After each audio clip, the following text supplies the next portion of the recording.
like what your day-to-day activity is like, you know, being a monk. Is that your question? Because I already did. The problem is, like, I already asked this before, and now I don't want to like ask this. It's so weird having to do it. No, but you can like ask the another question. Yeah, question, okay. So, hello. My name's Nishio Fobanor. I'm a senior here at Emory University, studying international studies in French, and I'm on a pre-law track. So right now I'm planning to start law school in the fall. So here's hoping everything goes well. Okay, so today we are here and we plan to go to Patel Brother to have some good food there, right? Sure. And then on the way, we just plan to talk a little bit about our experiences. I came up with a lot of questions for him, so it might be so interesting to all of you. Wow, I can see both of us in the mirror. Oh, actually? Oh, yeah. Oh, that's good. That's good then. You can use that to. When's this thing gonna turn green? Yeah, it takes a little bit. All right. Okay, so Nishu, can you please tell how we meet and how was your experience with me in these 2 years? I would say, okay, honestly speaking, I think that my experience with you has been like the best part about being at Emory. And how did we meet? So I work at the Writing Center, for those of y'all who don't know. And Wow.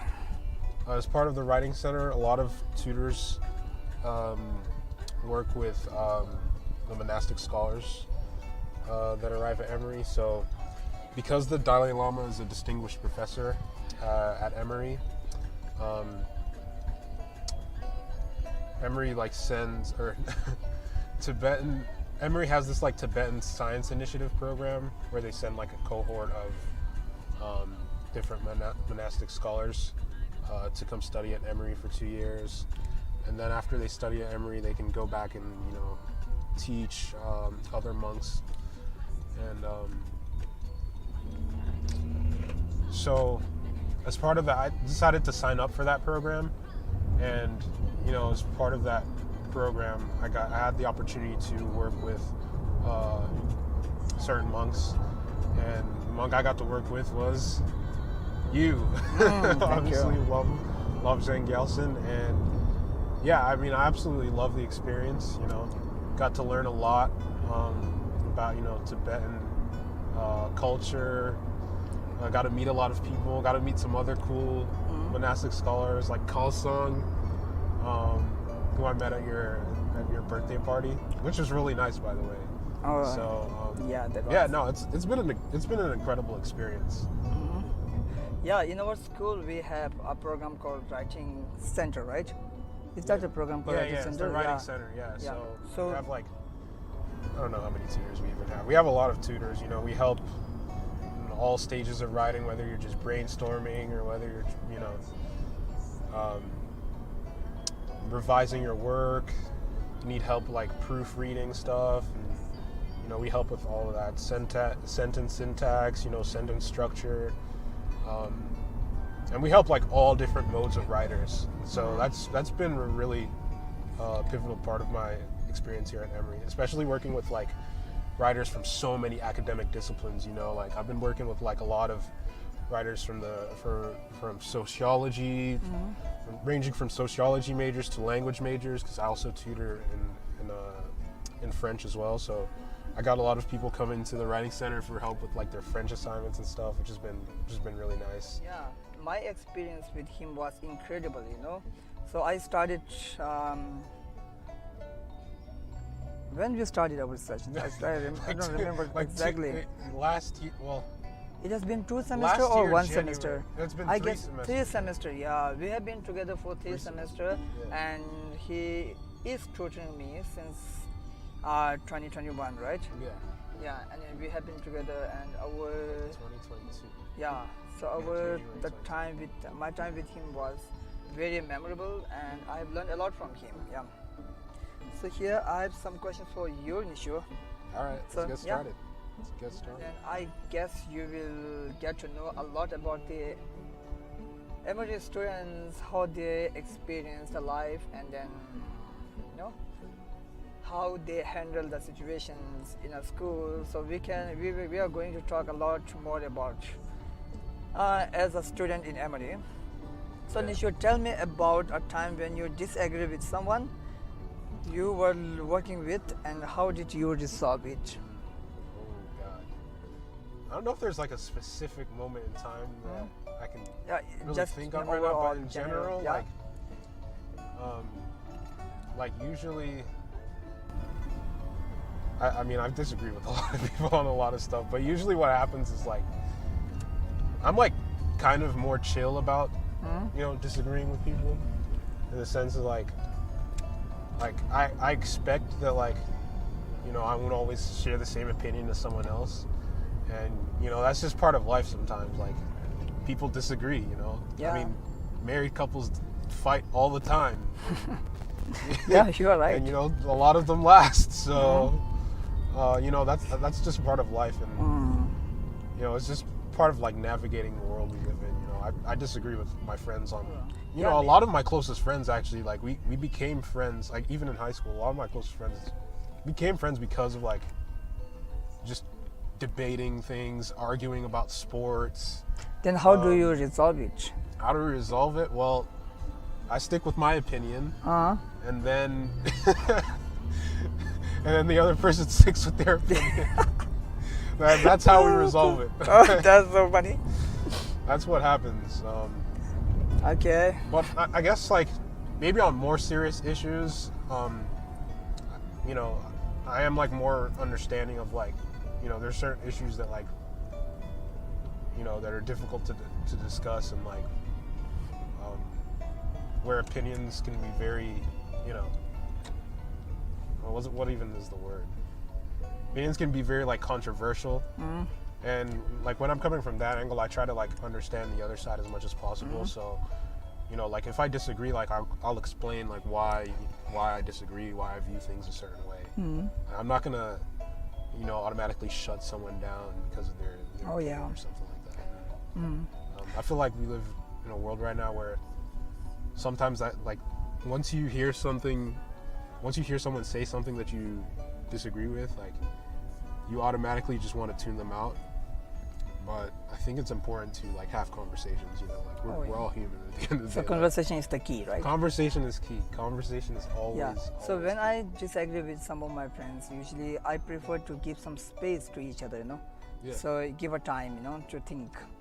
So at the moment, I don't want to tell anything about.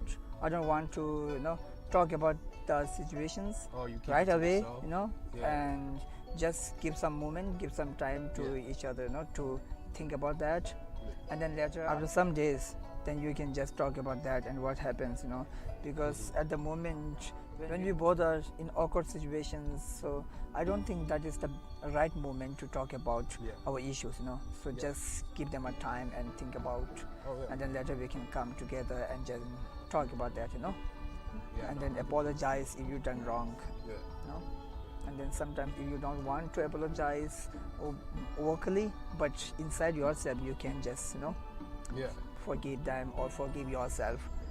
Okay, Absolutely. that was good. Reflection is key. Tell me about a time you failed or made a mistake. How did you handle it? One time where, just get this car right here. No, I'm not taking that route. There's a huge 14-minute slowdown. But anyway, back to what I was saying. So one time where I failed, I'll talk about like an academic failure, and then I'll talk about like more of like a personal, like failure of being a human being. So the academic one is, there was this midterm for a course I was taking last year, in contemporary African politics, and I did not do well on the midterm. And I studied for like a couple days, and I felt like that was enough studying, and I was doing well on the assignments beforehand, but when I got back my grade, I was disappointed. I did not do well. And even the professor said I didn't do well, and I was like, Oh no. She said she was disappointed in me, and I was like, ugh, I hate when people are disappointed in me. But that's a time where I ended up failing. But how I responded was I knew the final was going to be very important, as well as the essays or the final research paper we had. So what I did was I started going to office hours more, and I really tried to understand the goal of each assignment we were doing, and I really tried to understand Is it right or wrong? Yeah, it's a left here.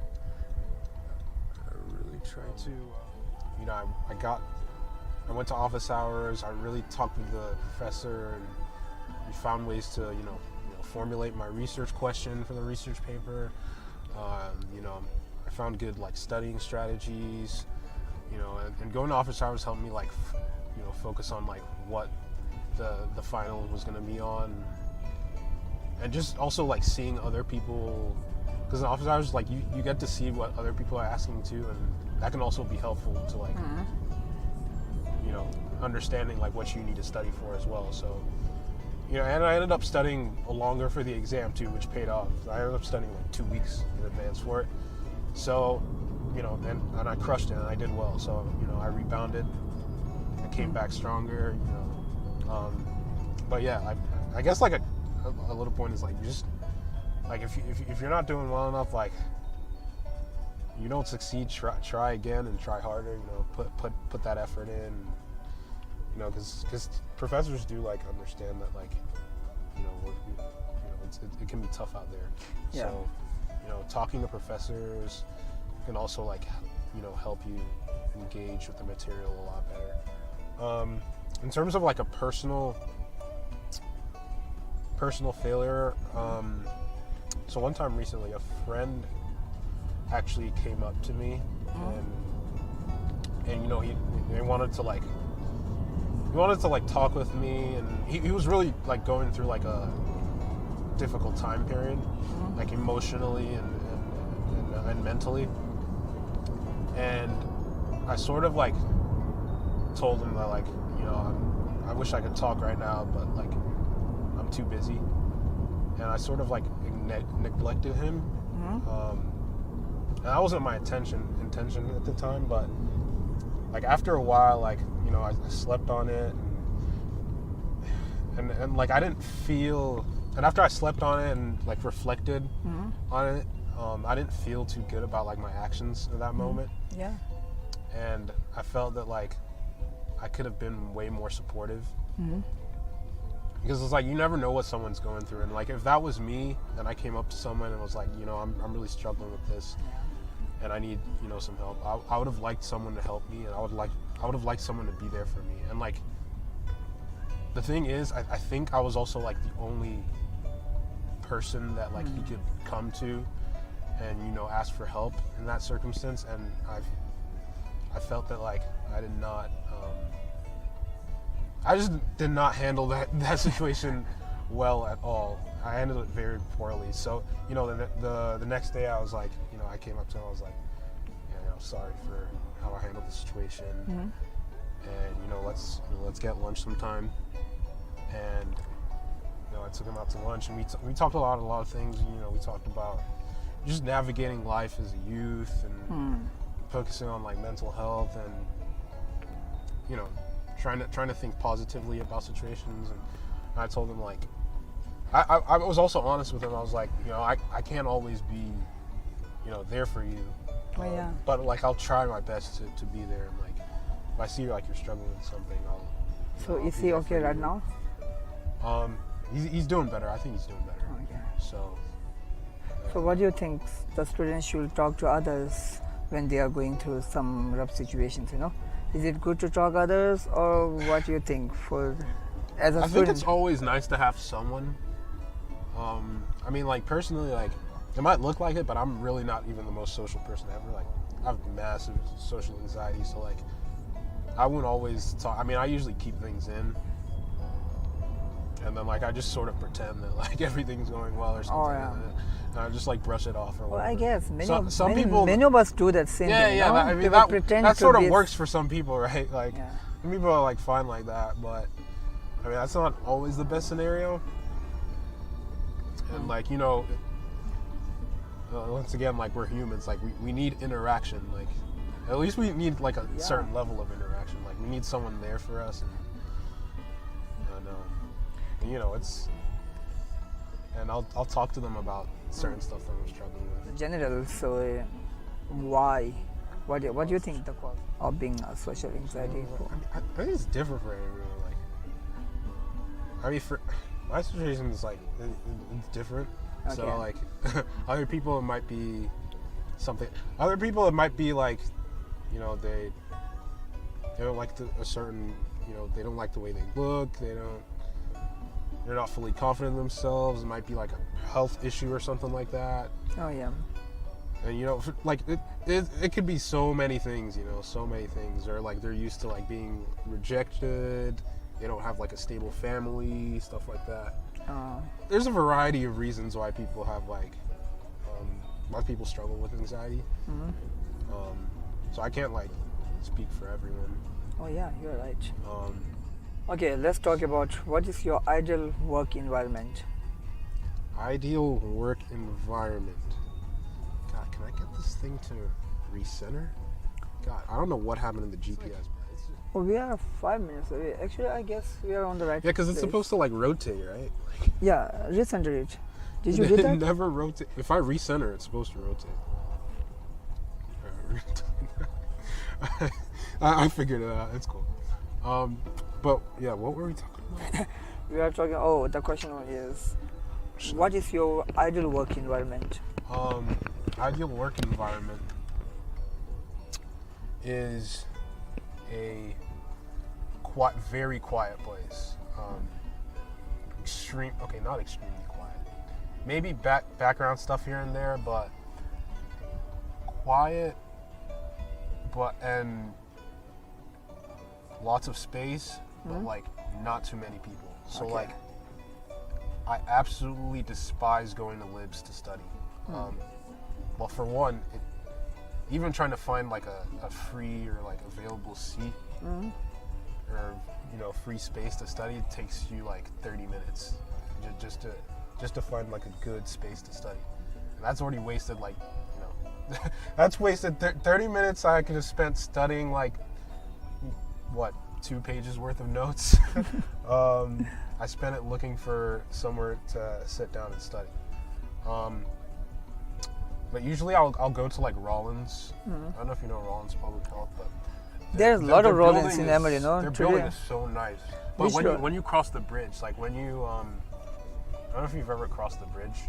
Yeah, I guess I did.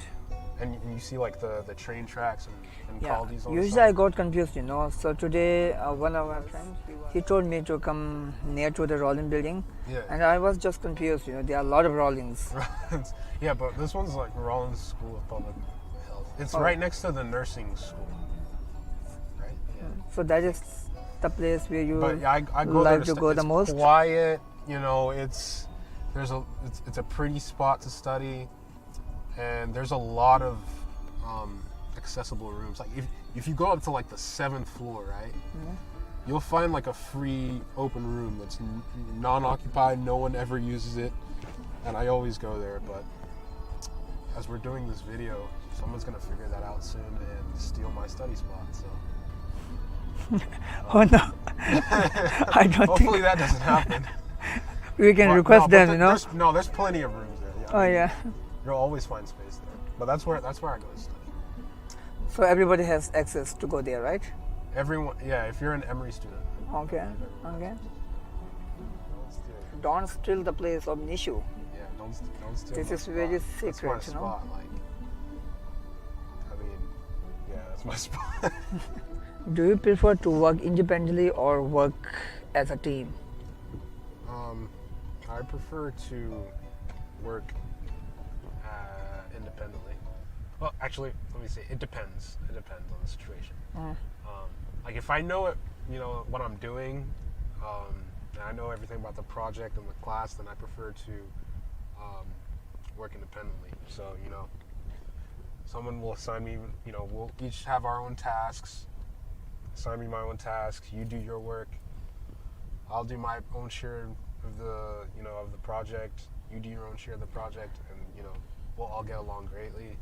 I mean, usually in like group projects, I end up like being like the last editor or whatever, you know, just like proofread stuff. But yeah, like I prefer doing independent work and doing my own share. But if like I don't know anything about the project, or I don't know anything about the assignment or the lectures, or I'm just completely lost, then that's where working in a team is helpful, because then you get to learn.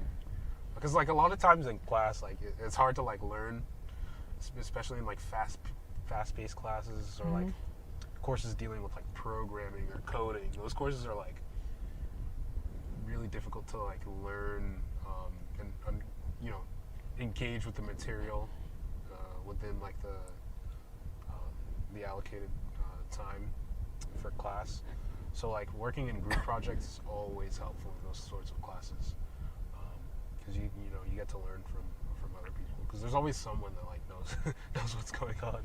Okay. So I feel it's helpful in that regard. But also it depends on the group, right? Oh yeah. It depends on the group. It depends on the group. Like, depends on the people.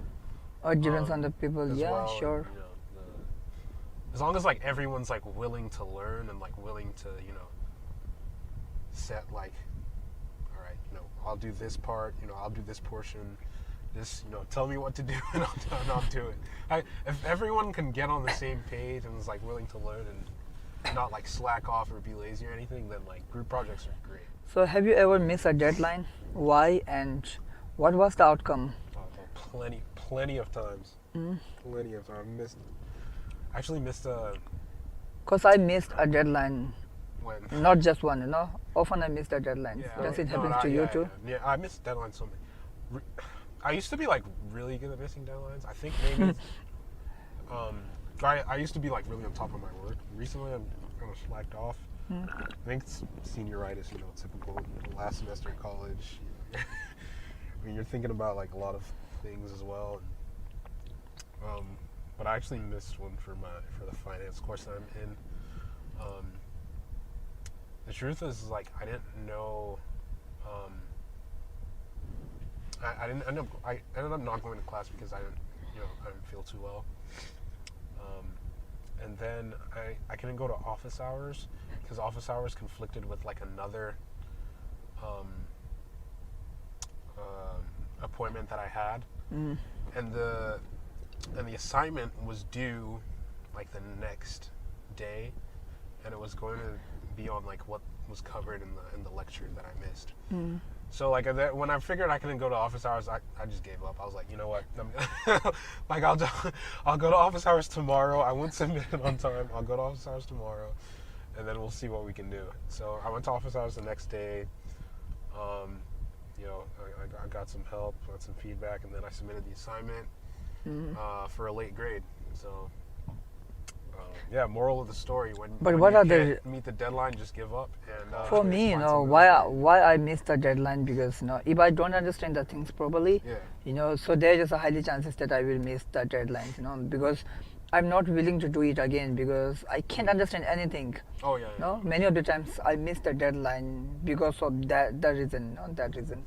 And if I understand something properly, then it is not a challenge for me. I can do it on time. Yeah. You know, even I have left only few hours. That is enough for me. Yeah, no, I get that. It happens. It happens. We're humans. Even professors miss deadlines. So I've left only 2 questions for you. Give me an example of a time when you set a goal for yourself and achieve it. Okay, so just one goal is learning a new language. You know, I've been learning a lot of French, and I've been learning a lot of Spanish recently as well. So trying to be multilingual, trying to travel the world, learn new languages. I don't know the next language I'll try and pick up, but I think I'll try and next language you pick up Tibetan. No, for sure. I think what I'm gonna do now is make sure like. So you are going to 100% visit sure. monastery, you know. So you should know Tibetans to engage with them. I should. You wanna do that? Yeah. Wow. I'm down. You should make like is there like a Duolingo page for like Tibetan? In Duolingo, I don't know. I have no idea. That, There are a lot of languages in Duolingo, but I don't know. Is there Tibetan? What do you think? We have to check it later. Nah, I'll check it out. Later. Yeah. 'Cause I think I know someone else that told me they want to learn Tibetan. Okay. So I'll see so what learning resources. a new language is one thing, learning, and then getting into law school,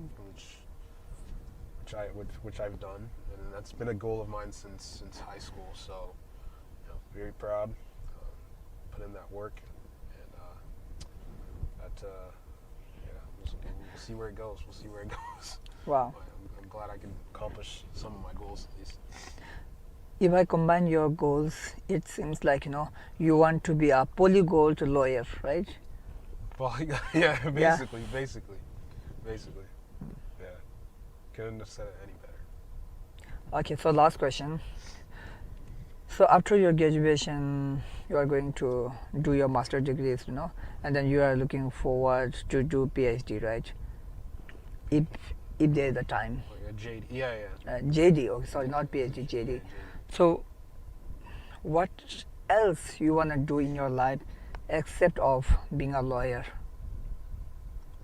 Is there any thing that you wanna do for a living? Let's see. I wanna start a family. Obviously, I wanna lay the groundwork for my kids to follow. How many kids you want? I don't know. Okay, I don't want to get too deep into the details, but let's just say I want to start a family and have kids. Okay. Right? We'll end with that. But what else? I can see myself like acting in a movie or something. Kind of like you said, like not directing, but like acting, modeling. Oh my God, we are almost on the same page. Modeling is definitely one. Yeah, we have a pretty similar interest, You want to be actor, I want to be director. See, we can work together in the future. Okay. We can definitely set something up. Okay, thank you, Nishu, All right. for joining with me. Always a pleasure. Always a pleasure to do these. Okay, thank you, everybody. So I had a very good time with Nishu, and we have spent almost 2 hours together, right? Now we are at Patel Brother, and we are going back. He is going to drop me back to my apartment, and then we will see on next Monday. Next Monday it is. And I'll have some assignments. Okay, never mind.